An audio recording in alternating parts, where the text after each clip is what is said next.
Hello बच्चों, let's read the question. Question है which of the following anions will have the minimum flocculation value for the ferric oxide solution. तो देखिए इस question का की concept क्या रहेगा. अगर हम बात करते हैं कि इस क्वेश्चन में की कॉन्सेप्ट देखना है तो की कॉन्सेप्ट इसका रहेगा. सबसे पहले तो आपको पता होना चाहिए कि फ्लक्चुएशन वैल्यू क्या होती है. दूसरी चीज़ आपको पता होनी चाहिए कि कोऑगुलेटिंग पावर क्या होती है. तो ये दो चीज़ें हैं, इन्हीं के बीच में रिलेशन है जिससे आंसर आ जाएगा.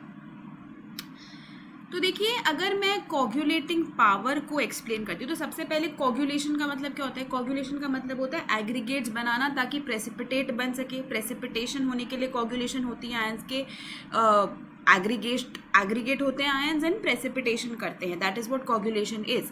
तो कोऑगुलेटिंग पावर को हम कैसे डिफाइन करते हैं.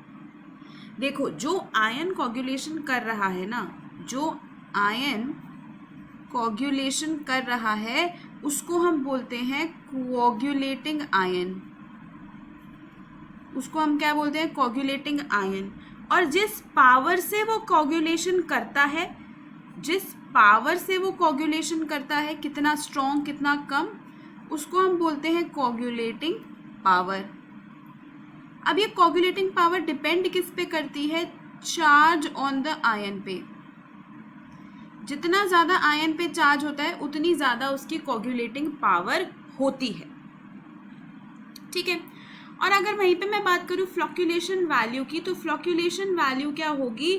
फ्लक्चुएशन वैल्यू होती है minimum concentration of an electrolyte required to cause coagulation of a soul. तो कितना मिनिमम कॉन्सेंट्रेशन आपको उस इलेक्ट्रोलाइट का चाहिए होगा कोagulation करने के लिए. तो यहाँ से एक रिलेशनशिप हमारे पास आता है.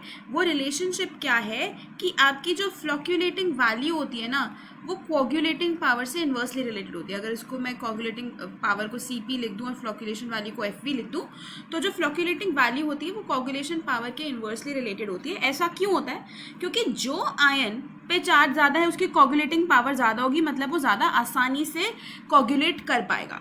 तो अगर उसकी ज़्यादा कोऑगुलेटिंग पावर होगी तो हमें उसकी कम कॉन्सेंट्रेशन चाहिए होगी ना. अगर एक आयन की कोऑगुलेटिंग पावर ज़्यादा है, वो ज़्यादा कोऑगुलेट कर सकता है, ज़्यादा एग्रीगेट बना के प्रेसिपिटेशन कर सकता है, तो उसकी हमें कॉन्सेंट्रेशन कम चाहिए होगी, मतलब फ्लक्चुएटिंग वैल्यू कम होगी. तो इसके बीच में इन्वर्स रिलेशनशिप होता है. और जितना ज़्यादा चार्ज होता है उतनी ज़्यादा कोऑगुलेटिंग पावर होती है और उतना ही कम फ्लक्चुएटिंग वैल्यू होगा. तो इसमें देखोगे तो Cl पे -1 चार्ज है, Br पे -2 चार्ज है, SO4 पे -2 चार्ज है, सॉरी Br पे -1 का चार्ज है ना, Br पे -1 का चार्ज है. एंड ये आपका जो एनायन है इस पे -3 का चार्ज है. तो सबसे ज़्यादा चार्ज किस पे है, D पे. तो अगर मैं फ्लक्चुएटिंग,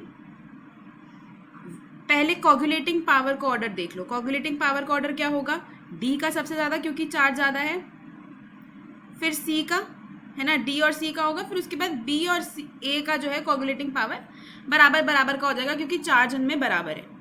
और अगर फ्लक्चुएटिंग वैल्यू देखें तो क्योंकि डी की कोऑगुलेटिंग पावर सबसे ज़्यादा है तो इसकी फ्लक्चुएशन वैल्यू सबसे कम होगी. तो अगर मिनिमम फ्लक्चुएटिंग वैल्यू की बात करें तो वो डी के केस में हो जाएगा और यही हमारा आंसर भी हो जाएगा इस क्वेश्चन का. तो इस क्वेश्चन का करेक्ट आंसर होगा D. Final answer is option D, यानी कि FeCN6 3-. Hope you understood it well. Best of luck.